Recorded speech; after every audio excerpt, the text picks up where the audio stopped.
Good morning or good afternoon, depending on who you are. I'd like to welcome you to another speaker series event brought to you by the Cultural Knowledge Consortium. The CKC is a joint and interagency effort of the U.S. government to support the development and sociocultural knowledge and facilitate knowledge exchange across the breadth of the sociocultural communities of interest. You can learn more about the Cultural Knowledge Consortium at www.culturalknowledge.org. Before we get started with Dr. Williams' presentation, I'd like to run over a couple administrative notes. We'll go on for about 20 to 40 minutes, and when you have questions, you can submit them through the question and answer pod, which I'll reveal here shortly, and we'll answer as many as time allows. To help us improve our customer service, if you could please enter your organization or activity in the chat pod, which will be present shortly. And also, if you have some people with you, please post the number of people that you have so we can keep track of all of our numbers.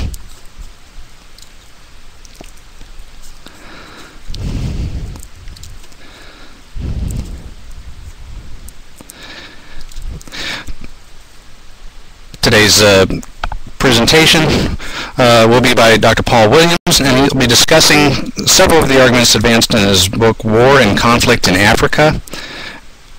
And you may submit the questions through the Q&A pod. So without any further ado, it's my pleasure to present Dr. Williams. The floor is yours. Okay, thanks very much, Jay. Firstly, I'd just like to obviously thank Claire for the invitation to talk to you all this morning. And what I plan to do is basically give you an overview of some of the key conclusions that have come out of my book, War and Conflict in Africa. Now, I should start by saying that the book attempts to give basically a bird's eye view of the patterns and causes of armed conflict on the continent between 1990 and 2009, so the post-Cold War period. Now, what I plan to do in the next sort of 15 minutes or so is basically give you a bird's eye overview of the bird's eye overview, if you like. I should say right at the beginning, the book has taken me about 6 years to put together, but you can distill all of the good bits into far less than 20 minutes, which is what I'm going to hopefully give to you now. I should also say that it's written from the perspective of a curious outsider. So I'm an academic analyst. I've not been a participant, I should say, in any of the wars I've been studying. And the second thing I should mention is that I suppose if I'm honest about this, I'm probably not a real expert on any single armed conflict on the continent in those years that I've been studying, but I have studied a lot of them, and so in that sense the book probably is written by a jack of all trades but master of none. Now, if I'm just controlling the slides to move along there, the book in sum addresses three core questions basically. Firstly, what were the main trends that we saw in Africa's armed conflicts after the Cold War, which, as I've said, are the 2 decades, 1990 to 2009. And I address this in a couple of chapters 1 and 2 of the book, where I look at attempts to count Africa's conflicts and their casualties. And I also look at patterns, political patterns really, of what I call the terrain of struggle, the political and social contours on which Africa's armed conflicts were played out. And then the second big question I'm interested in the book is basically what accounts for the large numbers of armed conflict in Africa. Depending how you count them, you get up to about 400 armed conflicts that take place across the continent in these 20 years. And so I address this by looking at what I consider to be 5 of the key ingredients that help explain those armed conflicts. You'll see there chapters 3 to 7. Neo-patrimonial forms of governance systems, questions about natural resources, questions about sovereignty and the international relations of Africa's armed conflicts, questions of ethnicity, and then finally religion. And then the third big question that I address in the book is really, well, what did we as outsiders do about them? And by outsiders here, I mean both African actors who are not direct participants in the conflict and international society. What were the major international attempts to bring these wars to an end? What were really the key instruments of conflict management? And here, as you'll see in part 3 of the book, chapters 8 to 11, I address really what I see 4 of the major responses. the attempts at organisation building, and what I mean by this is basically the attempts to transition the old Organisation of African Unity into the new African Union and build the subsequent peace and security architecture that's still ongoing. And then secondly, what did we try to do? Well, I think the two main instruments that came out of the African peace and security architecture are peacemaking initiatives and peacekeeping operations. So I spend some time talking about the challenges and limits of those. And then finally, aid, both humanitarian emergency relief and development aid. So those really are the big questions that the book looks at. Now, if I go through them one at a time, I'm not seeing actually the graph up there, at least on my end of the slides correctly, the second one, but I'll try and talk you through it anyway. Question number one then, what were the key patterns and trends? I think there's a couple of conclusions to draw out here. The first conclusion is just the very shaky statistical and data foundations on which all previous arguments have rested. So in answering this question, I started with just the very fundamental, I suppose, basic issue of, well, how many armed conflicts were there in Africa in the post-colonial period? And if we start from 1963, you'll see the first graph on the slide up there shows a few different attempts by reputable organizations, the Uppsala Conflict Data Program, the Political Instability Task Force, and Monty Marshall's efforts to count Africa's conflicts. And the point of the first graph is really just to show how contested, even on this basic issue, things were. So depending what you're looking for and how you're trying to count them, we don't get a simple or uncontested answer to actually how many armed conflicts there were on the continent at any given time. In extreme cases, I use 1992 in the book to illustrate this, you get really quite significant differences of opinion. It's about whether an armed conflict is happening in a country or not. So the first point there is really that the politics of statistics are a really important starting point for all our analysis, and it's not really as obvious and as uncontested as some people think. The second point about trying to count the trends is that most of the databases have completely left out what the Uppsala program called non-state armed conflicts. This is armed conflicts which involve organized violence for political purposes, but it does not involve a government entity or government military. These are organized violent conflicts that are fought between non-state actors. Now the bottom graph on the slide, I'm just not sure if you can see this accurately, at least what's me. It shows basically that if we add on non-state armed conflicts into the equation, Uppsala have counted these, they think, pretty comprehensively now since 1989. And when they counted from 1989 to 2009, they found 287 non-state armed conflict dyads. Now the second graph there shows what happens if you add those 287 non-state armed conflict dyads into the graph above for Uppsala. Basically, it radically alters the terrain of struggle here in terms of how many armed conflicts are going on at the continent at any time. Two conclusions flow from this. Number one is that the non-state armed conflicts in Africa are hugely concentrated in just 5 countries. Roughly 80% of them are contained in Nigeria, Sudan, or now 2 Sudans, Ethiopia, Somalia, and the Democratic Republic of Congo. And secondly, it shows that until we have an accurate and, I suppose, comprehensive collection of non-state armed conflict data, we simply don't have an accurate statistical map or database of armed conflict patterns in the continent. So that's the politics of statistics. How do I try and basically think about a framework for explaining these armed conflicts? I go back to the old levels of analysis problem and levels of explanation problem you'll see there. And what I mean by the level of analysis problem is really what levels of social interaction do we take to be important. I basically in the book talk about 4 levels: the local, sub-state context, the national level of governance, regions, i.e. geographically proximate security complexes that involve more than 2 states, and then global level of analysis, and by that I'm meaning sort of deterrence systems, that type of thing that flows across national and regional. My argument here, in essence, is to say The problem with a lot of the literature is that we've tended to focus on just one of these levels to the exclusion relatively of the others. We've called Africa's wars either local wars or wars about state politics, or they regional wars or globalized wars.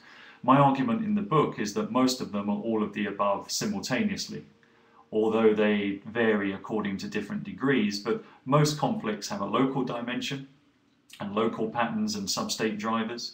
They also, though, at the same time feed into national political debates and structures, and debates about who should run national institutions and the levers of state power. Most of them flow across national borders and in that sense get involved in some type of regional dimension. And also most of them are globalized wars in the sense that they tap in some way or other to various deterritorialized networks, whether this is through Islamic belief systems and what that does for the participants, whether it's the transnational trade in small arms and light weapons, or whatever it might be. So the framework the book uses encourages us to think about the different ways in which wars are simultaneously local wars, national wars, regional wars, and globalized wars. And obviously it's an empirical question for each conflict as to where we draw the exact line. Now moving on to the second big question, you're seeing a slightly different format than I'm seeing at my end, but the second big question was about why were there so many of these conflicts in Africa during the I look at.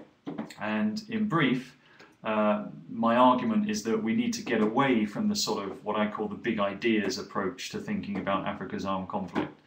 And what I mean by this is really that there's no obvious single cause or major single factor that can explain most of what we've seen. As I said earlier, depending how you count them, there's about 400 armed conflicts during this period.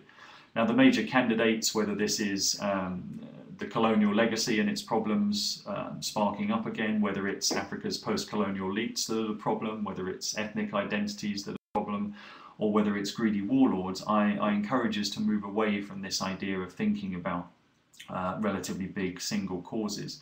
Instead, I take the position that wars are amongst the most complex social systems that humans have invented, if you like.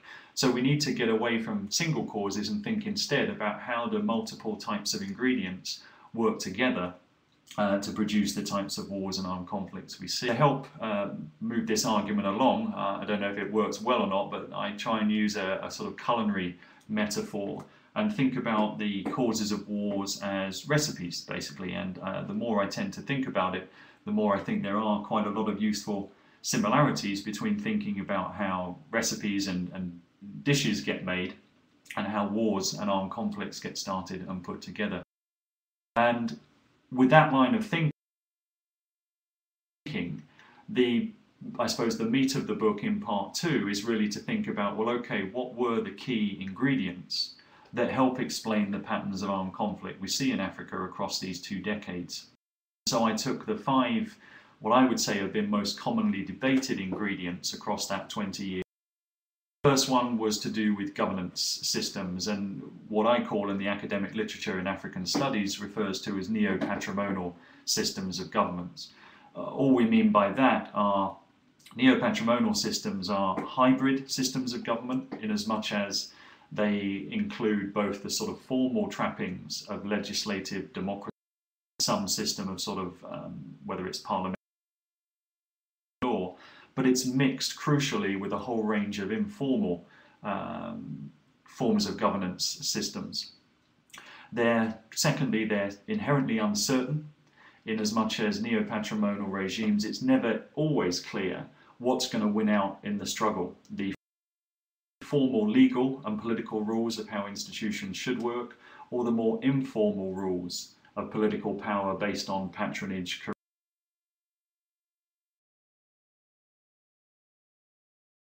As a result, neo-patrimonial regimes are inherently unstable, and I argue tend towards authoritarian forms of governance, although there's no direct automaticity there, and hence neo-patrimonial systems of governments tend to be inherently stable and push towards the authoritarian end of the spectrum. Now, in terms of the breaking out of armed conflict, this means there's no automatic connection between neo-patrimonialism and war. It really, in the analogy I use in the book, is it's more like a juggling act. Successful presidents or rulers at the top of neo-patrimonial regimes if they can manage their patronage networks and juggle the competing priorities pretty well, they can stay out of armed conflict for quite some time. But if they fail, whether through economic crisis, where patronage is dry up, or if they face a particular crisis in the form of a rebellion, the type of state and institutions they're running are not well suited to deal with those problems. The second big ingredient I look at is the whole question of natural resources, which I think has often been a big sort of culprit in a lot of the literature out there. My basic conclusion here is that people never fight just because of certain minerals in the ground or the presence of oil or natural gas or whatever it is. Instead, the crucial issue here is how governance systems and natural resources, the closest I think we come to having any sort of direct links between natural resources and conflict, I think are found at the very localized levels, what we might call livelihood struggles, normally here between non-state groups rather than involving government. But the type of stuff we're talking about here, whether it's water access, environmental degradation, fighting over pasture land. So it's at the very localized level that I think we're most likely to see resources playing a crucial role. Otherwise, I think we go back to the governance issue. The third big ingredient I look at is sovereignty questions. Here the main conclusion is really that sovereignty, I think, is a crucially undervalued resource in the literature on Africa's conflict. Who gets recognized as the legitimate authorities in a particular state at any given time is a crucial influencing factor, I think, on the dynamics of armed conflict. Probably the most extreme examples would be a case like Somalia, where it really can determine how insiders and outsiders react. The sort of substantive conclusion, I suppose, is that in Africa's post-Cold War decades, we don't see many secessionist struggles, i.e. armed groups fighting to change international borders, but we do see an awful lot of what I would say are self-determination struggles, that is, armed groups trying to get political buy-in to participate and have a say, or a bigger say, in how their local area is run and how their country is governed. And here I find Alex de Waal's idea of a patrimonial marketplace a useful one, in the sense that he wants us to think of rebellion as really being an attempt to gain buy-in to a political patronage system. And the fourth and fifth ingredients I look at are ethnicity and religion. What role did ethnic identities and religious beliefs and religious institutions play in Africa's post-conflicts? The short answer here is that I think these are again largely sort of second-order problems. I use the ideas that ethnicity and religion are basically scripts for violence. And what we see time and time again in this period are powerful actors trying to manipulate either ethnic or religious identities for their own instrumental, usually political purposes. What I talk about here is really that states have official scripts for the most authentic or appropriate idea of ethnicity and religion. And even when we see violence break out, which superficially might look like it's being driven by ethnic or religious identities, a closer look reveals it's normally political actors that are driving these things. The second thing to say here as well is that in both cases of ethnic struggles and struggles over religious ideas, it's often the intra-group dynamics that are key, rather than the inter-group dynamics. What I mean by that is, if we take the case of Rwanda and let's say the genocide in example, that's often portrayed as the problem being Hutus versus Tutsis. I would say, from my research, the key dynamic that helps explain the genocide, for example, is really the intra-Hutu struggle that took place over what it meant to be a Hutu power nationalist, and crucially the political coup that took place, the shooting down of the president's plane and the trigger for this is really an intra-Hutu struggle, and in that sense this is more about political machinations within a group than it is to do with any form of ethnic. So those are the main ingredients. And then finally, I should say a note on the Collier-Hoffler-Greed thesis. Any of you that may have read certain bits of the book yet, in particular the chapter on natural resources, I basically don't like Collier's writings and his pushing of the greed thesis on a number of levels. I can understand, I think, why it's been appealing and seductive to a lot of policymakers. It's very simple. it seems to make sort of intuitive sense on a superficial level. But I think there are so many problems with it that a large, I suppose, well, a large number of cases in my book are really trying to highlight some of the real problems, I think, because this has been a really thinking about warfare in Africa, and I think it's got a lot of things. Number one, I think its preoccupation with just the rebel side of the equation is really inadequate. The way I would see it is, if you want to understand any political crisis situation, the place to start is always with the government concerned, not with the rebels. Second problem is, has a very odd tendency, in my view, to depoliticize conflicts, and it even talks about the possibility of a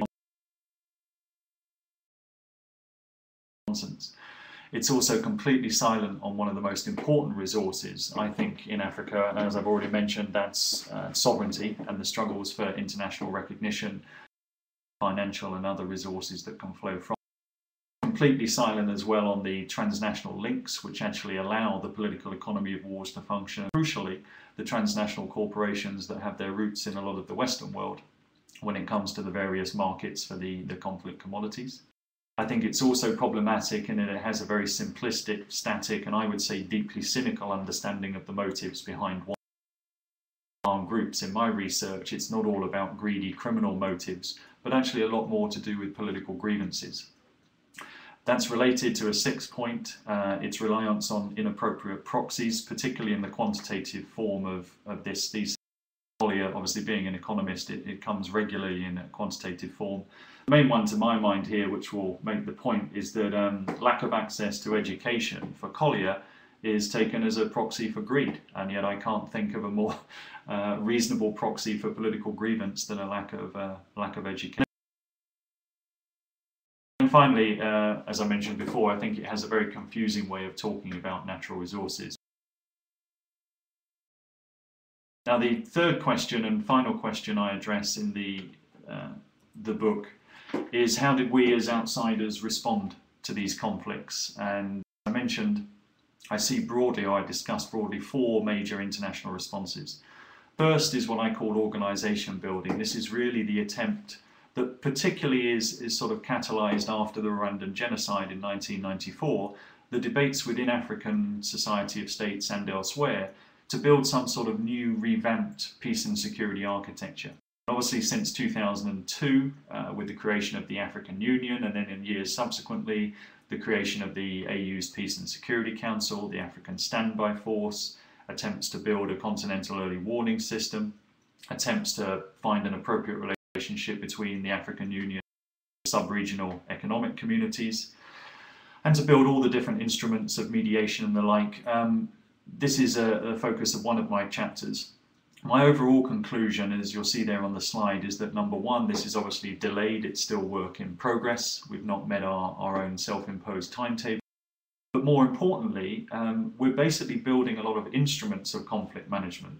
But at the moment, we haven't got a political consensus about what they're supposed to be used for and when we're supposed to use them and even who is supposed to wield them. So there's still a battle of political values going on within the AU. Which means the instruments in the toolbox don't always get used at the right time. Secondly, the APSA itself doesn't do much to actually change the fundamental, what I see as the fundamental cause of a lot of these armed conflicts, that is the political nature of the... And the next few chapters take a look at what I would see as being the two key instruments that have come out of that new peace and security architecture. Peacemaking initiatives on the one hand and peacekeeping operations on the other. When it comes to peacemaking, I think the most common approach over the last 20 years has been what we can broadly call power sharing, so attempts to bring in multiple belligerent factions together, whether they're governments or non-state rebel actors, and try and create some sort of transitional elite bargain, if you like, to transition from war to peace. My conclusions from my research are basically that this power sharing approach is going to have a very difficult time working well in neo. Because most of the armed conflicts took place in neo-patrimonial regimes, we saw a range of particular challenges of these sort of elite bargains and, and power sharing initiatives. The second big conclusion is that ending any of these armed conflicts is going to be very difficult. It's going to take a long time. And the type of parachute diplomacy, as I've called it, that we've seen, this is where we send in our big hitters from either the State Department or the Foreign Office or wherever we're talking about, and we drop them into a particular country X for a couple of weeks towards the end. Negotiation, and this has not proved particularly successful most of the time. When it comes to peacekeeping operations, the big conclusion here is that, as I put it there, peacekeepers have had their hands full, more than full, with dealing with just the symptoms of Africa's armed conflicts, let alone getting at the root causes. The final one I look at is aid, and I split this up into two issues: humanitarian emergency assistance and relief on one hand, and then more long-term development aid on the other. Here I would say on the humanitarian assistance side, it's not been as crucial, I think, to war economies as was sometimes claimed, particularly in the mid-1990s. And when it comes to development aid in particular, I think the key dilemma and challenge is still this question of how do you use development aid well and effectively in authoritarian or neo-patrimonial. Finally, to finish, what were the, I suppose, big overall conclusions? Well, number one, in terms of the trends and patterns of armed conflict, there's good news, actually, and there's not a lot of good news in the book, so I need to flag it up whenever we find it. But the good news is that these statistical trends, as unclear and as shaky as they are, I think, point in the direction that Africa's armed conflicts are reducing, particularly the big ones. So the big state-based armed conflicts, we're seeing less of those than we did before. The problem, I suppose, really is the world of the non-state organised violence. This remains very persistent and particularly murky. As I said, SALA identified nearly 300 non-state armed conflict dyads, about 80% of which were just in 5 states. And that's Nigeria, Democratic Republic of Congo, Sudan, Ethiopia and Somalia. And in those countries in particular, the whole world of non-state organised political violence is still, I think, posing a real problem. The most worrying trend, I think, in terms of an increase in armed conflicts revolve around what I call livelihood struggles. That is, the very localised struggles to do with environmental. In terms of the big governance conclusion, my answer really, I suppose, having said that we shouldn't do big ideas and now offering you one, my answer is really the opposite to Paul Collier and the idea of the sort of economics and greed thesis. I think if there is one key ingredient to all the wars I've studied, it's basically the types of governance systems that are in place. And political grievances are crucial, I think, to driving both the beginning of armed conflicts, and governance systems are going to be crucial to ending wars as well. So the rather depressing policy conclusion is I think there is no escape from that long and difficult process of how do we try and reform authoritarian governance structures on the continent, and even more so, how do we try and demilitarize the continent. Final conclusion relates to the external efforts. I think these have been really important, and we've seen, I think, really positive strides made, particularly in the last sort of 5 or 6 years with the attempts to build the African peace and security architecture. But so far, as I mentioned before, we're still very much a work in progress. We still haven't got a political consensus over why and how we want to use these political instruments. And if we want to ultimately, I think, affect the governance questions, we're going to have to look at that a lot. I'll leave it there for now. As I said, I think that's a sort of bird's eye quick overview of a bird's eye quick overview of a very big your questions. All right, Dr. Williams, make sure I'm here. There we are. Sorry, folks, I had to make sure my mic was on. Dr. Williams, here's a question that says, you didn't mention the post-election violence in Kenya since 1992, which is when Kenya experienced the first multi-party elections, followed by the 1997 and, of course, 2002. Does your book discuss this, or what are your thoughts on that? Thanks very much. I don't discuss Kenya as a case study per se. The category of electoral violence, though, is one that's starting to appear a bit more recently. Unfortunately, the years that I'm looking at in the book, 1990 to 2009, we haven't had a good data set related to these types of electoral struggles. Unfortunately for me at least, about 2 or 3 months I think it was after the manuscript was in the production process, Scott Strauss and a couple of colleagues have now actually produced what I think is a very useful data set about electoral violence in Africa, which spans the whole post-Cold War period. So I'd refer you to look at that. So the short answer is no, I don't discuss Kenya as a particular case study, but electoral violence, I should say, in their data set, Scott Strauss, S-T-R-A-U-S, has compiled the data set, and he says we see violence, and by violence that actually leads to fatalities, in about 20% of Africa's elections. But I can point you to the specific data set. Great, thank you. Here's another question. What do you see? Do you see the change in leadership in the AU as something that will address the shortfalls in applying the tools of conflict resolution? The short answer is no, I don't. The problem I see with the AU is fundamentally not about who's the chairperson or who's leading the commission. The problem with the AU is that there's not political consensus between its member states.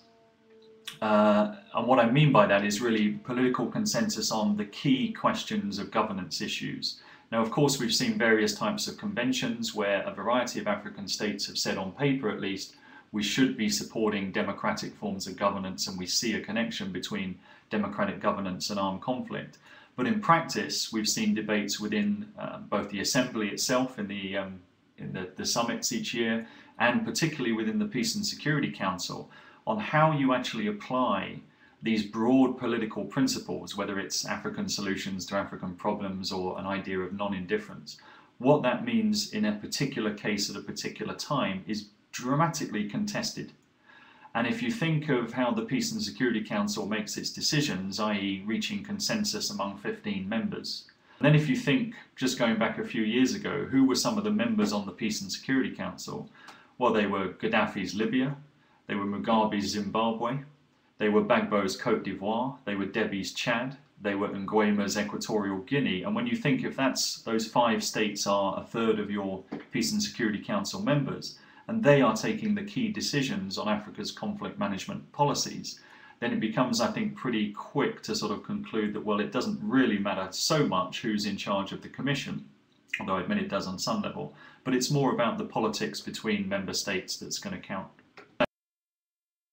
So it sounds like they don't need help with their own issues. Another question, what role do you see for higher education in professionalizing African military leaderships?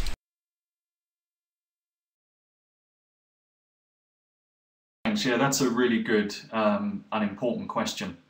I think education, broadly speaking here, not just military forms of education, but education broadly speaking, is going to be absolutely crucial to getting us out of the mess that we've seen in the continent's war-torn states. So long term, yeah, how do we get more kids into primary school education and keep them there in secondary and tertiary forms on the continent itself rather than going elsewhere? That's going to be absolutely key. On the specific point about military forms of education and engagement with states, I think this raises a really, difficult dilemma, basically. As I see it from my research, let's say military unprofessionalism, to put it in the negative term, military unprofessionalism has been a huge part of the problem that Africa has faced in the 20-year period I've looked at.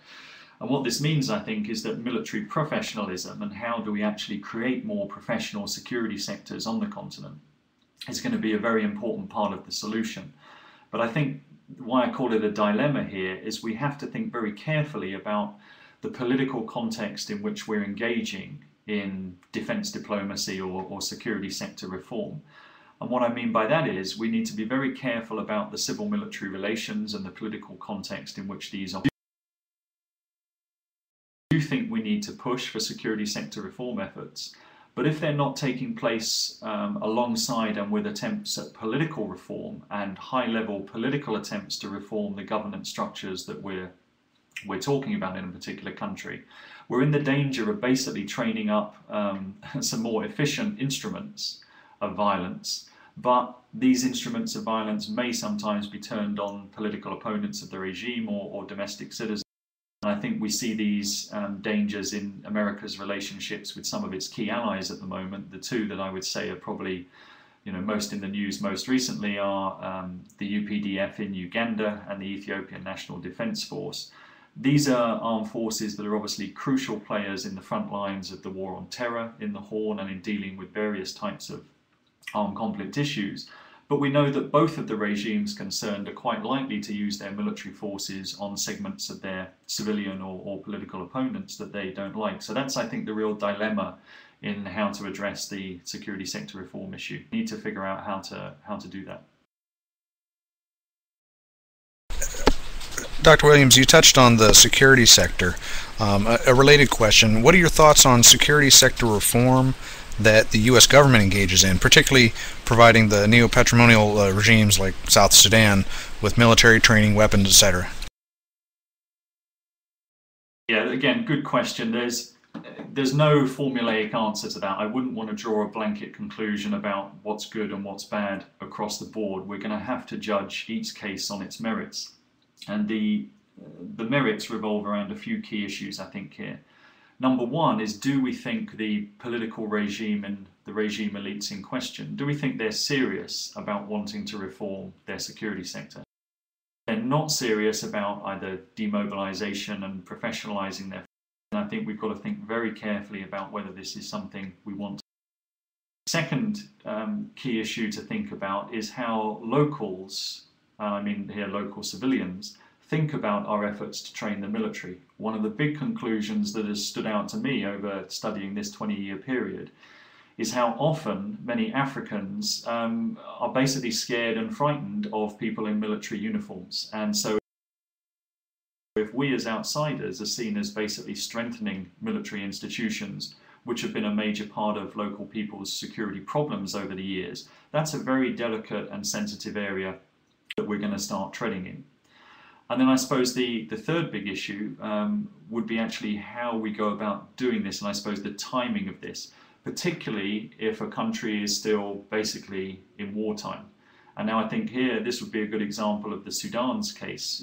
As I see it, our attempts to reform the SPLA in South Sudan have been basically taking place over the last number of years at a time when the South really hasn't considered the war to be over. I mean, what we've seen, I think, broadly speaking, from the CPA onwards, is that both sides have sort of thought we're in a strategic pause, but there's been no real evidence that I would see that would suggest that the SPLA's priority, sort of number 1, 2, and 3, is to downsize, demobilize, and professionalize its forces. Instead, this is very much, I think, a sort of strategic pause with forfeiting.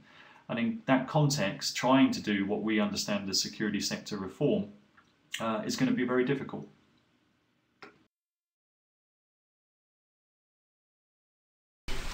Dr. Williams, if you, I'm going to try and get one of our guests to be able to be on the microphone. While I'm trying to get that squared away, could you expand a little bit on the external efforts that you think are important? And Professor Githuku, forgive me, I'll try and get your microphone on in just a second because I think you have an interesting point. Okay, sure, yeah. On the external efforts, I think the key issue here is how can we as outsiders help the African continent build an effective African peace and security architecture. And as you'll have gathered from what I've said previously, I think basically we do some things pretty well at the moment and we do some things pretty badly. I think the main thing that we do well that we should probably do a bit more of is, and here I'm going to focus more on the sort of military side of the equation, I think we are pretty good at training African troops and making them better at peacekeeping tasks. So the things I'm thinking about here are really the sort of GPOI program and ACOTA in particular. I think ACOTA, dollar for dollar, is something that I would invest considerably more in. I think training troops at that very basic national level about tasks for peace support operations and other things, I think is really important, and I think we should be investing more time and effort in doing that. My concern, I suppose, and where the dilemma starts is not when you're training the sort of Ghanas or Tanzanias or South Africas of this world, but it's when you're training the militaries of more politically authoritarian regimes, even though they participate in crucial peacekeeping theatres. That, I think, is where it gets tricky. The second thing I think we can do a bit less on the military side now we must spend, I think, more resources in the mediation and conflict resolution side of the African peace and security architecture. At the moment, the AU's, I think, comparative advantage lies in mediation and peacemaking. It just doesn't have the resources and capabilities to engage in even relatively medium or large-scale peace operations. But what it can do well, if given the resources and time, is hopefully mediate and engage in peacemaking activities. So I think we should be spending a lot more of our resources on basically thinking through what would conflict resolution instruments look like and how can we do more effective peacemaking and mediation efforts on the continent.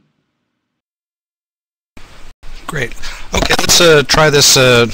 Professor Githiku, forgive me again. See if you can push your talk button and take the microphone.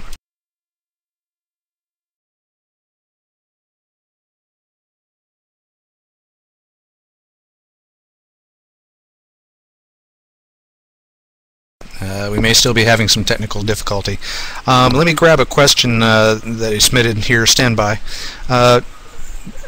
Dr. Williams, if you could comment on the Kenya Defense Forces recently joined the war in Somalia, as well as where the two former countries, Ethiopia and Uganda military forces, participating.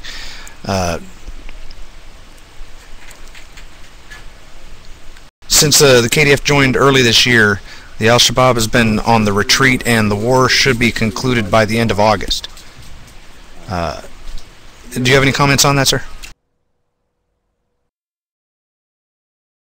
Yeah, sure. Thanks for the question. Somalia, of course, is the easiest conflict to solve in the whole of the African continent. That's the one, obviously, that's been running on for the full 20 years that I was studying. On what's been happening recently, a couple of things to clarify, first of all. Number one, the current troop contributors in the AMISOM force are Uganda, Burundi, Kenya, since June when it signed the Memorandum of Understanding, and Djibouti. We're still waiting for the whole of the Djiboutian contingent to deploy to Sector 4 of AMISOM. We're also waiting on a battalion to arrive from Sierra Leone that's probably going to arrive sometime in August or September, from last I heard. We then also have the Ethiopian National Defense Forces operating in south-central Somalia, primarily near their own borders, but they're not a part of the African Union mission. So to the comment or the question about the KDF's recent, the Kenyan Defense Forces' recent successes and Al-Shabaab on the back foot, there's a couple of things to say here. Number one, do I think the war is going to be over by August? Absolutely not. I do not think we're likely to see the complete defeat of Al-Shabaab anytime immediately soon. I think I'll leave it at that. I think the insurgency will continue, but we'll probably see a changed form of attacks that Al-Shabaab are going to engage in. Secondly, though, have the Kenyans and the Ethiopians and the AMISOM contributors made big strides forward? Absolutely, yeah. If you look at the period since October 2011, when Kenyan troops first entered Somalia, we have seen Al-Shabaab put on the back foot in a number of senses. AMISOM troops have been pushing out of Mogadishu and are now moved up to, in some cases, Baidoa and Beledweyne. We've seen the Kenyan forces pushing in from their border, and in effect we've seen multiple fronts on Al-Shabaab open up, and they have had problems dealing with that in a sort of kinetic, conventional military sense. They've also, I think, had a huge blow, Al-Shabaab, because of the way they dealt with the famine and food security crisis last year. They've lost a lot of local support, and we've seen a large number of defections from Al-Shabaab. But the key problem, and particularly that the Kenyans have to confront, is Kismayo. Kismayo is clearly the economic centre of gravity for Al-Shabaab at the moment. And I think it really remains to be seen, are Al-Shabaab going to stand up and fight to defend Kismayo? In which case I think the KDF on its own is going to have a very difficult job trying to take that city. And if it doesn't do it by about August or September, then the rains will probably make it impossible to get to Kismayo from where the... So I think it's not impossible, but I think it's highly unlikely that the war is going to be over time for the transition. I think the issue then becomes is what external help will countries like America and Britain and others give to the Kenyan forces to take Kismayo? I don't know the answer to that question, but I think they're going to need some help. Okay, Dr. Williams, here's another. We have time for just about two more questions. Here's one for you. What is your opinion of leveraging data and research activity in relatively stable states such as South Africa in order to gain insight on behaviors in other areas such as Somalia, Zimbabwe, Nigeria, all the emerging hotspots? How transferable is this, the data and the conclusions?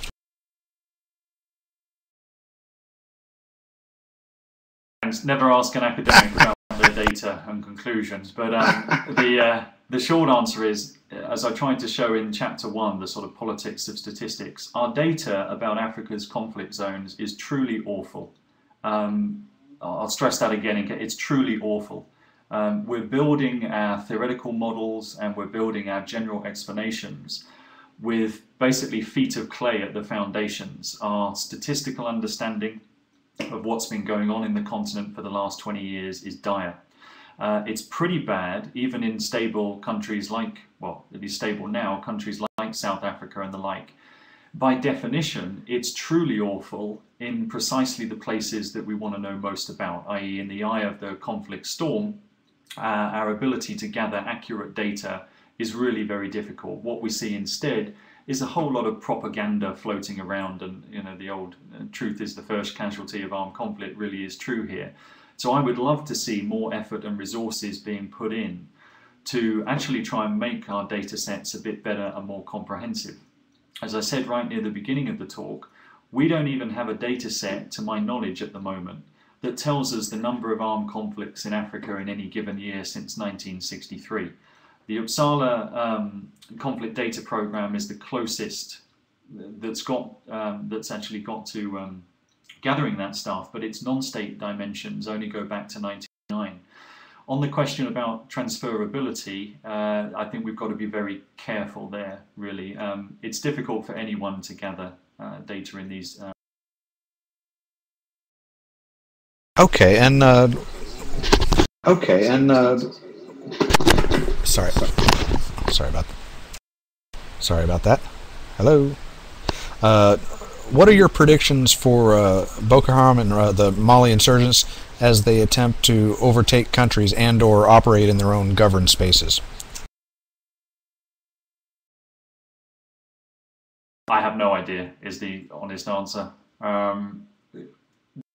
The one thing I would say, though, is that I think a lot of these movements, whether it's Boko Haram or the various conglomerate that we're seeing in Mali at the moment, I think going back to my levels of analysis point, I think local and national level grievances and dynamics are often a lot more important for these groups than we give them credit for. I think we too often tend to see them through an international or global prism. And really my research, I think, concludes that what we really see in each of or any of these organizations is really, again, a struggle or a battle within them going on for what type of agenda should be given priority. Should it be a very localized political set of grievances that they're struggling against, or should this tap into a more transnationalized, whether it's in those cases Islamic jihadist version? I think that's an empirical question that's open up for debate, basically, and we don't necessarily have good research and data on that again. So I wouldn't like to make predictions, but I do think generally these organizations have particularly important local roots and local grievances that we need to think about, not just how they tap into the international structures that we're more familiar with. Okay, thank you. And one last question, Dr. Williams. It seems to be a recurring theme about external support and efforts, as well as what elements of power can be deployed, what elements of soft power, particularly with the role of AFRICOM for long-term planning on the continent. Yeah, it's a good question. So my basic answer would be, look, in those regimes in Africa that are more democratic, more stable, I think we should be going really strongly where those countries want to, for example, professionalize and reform their militaries,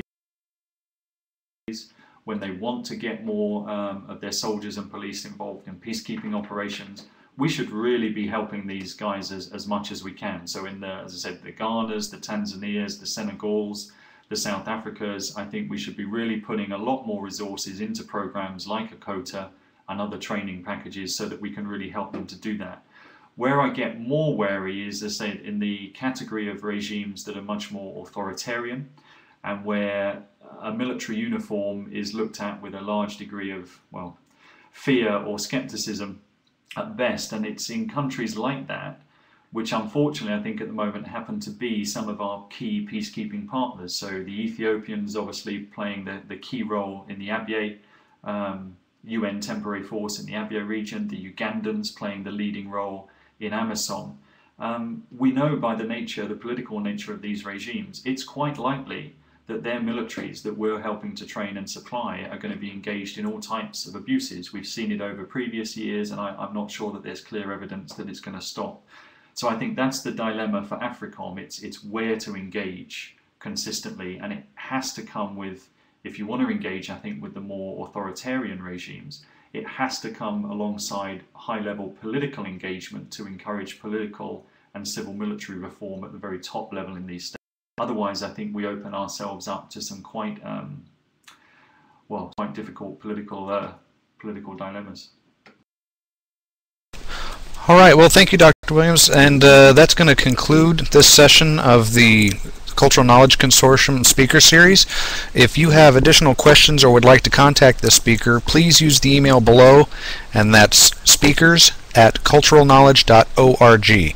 You're encouraged to visit the CKC website, use the research tools, register, participate, please, in the blog and forum discussions, and use it as a tool to contribute and participate with everybody else in the social and cultural knowledge realm. On behalf of the CKC Director, Mr. Carl Prinsloo, I'd like to sincerely extend our appreciation to Dr. Williams for sharing here today. And if you have a topic that you would like to present during the speaker series or know of someone that does, please give us a call or email us. The contact information, the blog, the forums, and other resources are available on the CKC portal at www.culturalknowledge.org. A recording of this presentation will be posted in the document library of the CKC web portal. Thank you very much. Please check the calendar on the portal for the next speaker series event, and we'll see you next time. Thank you very much, Dr. Williams.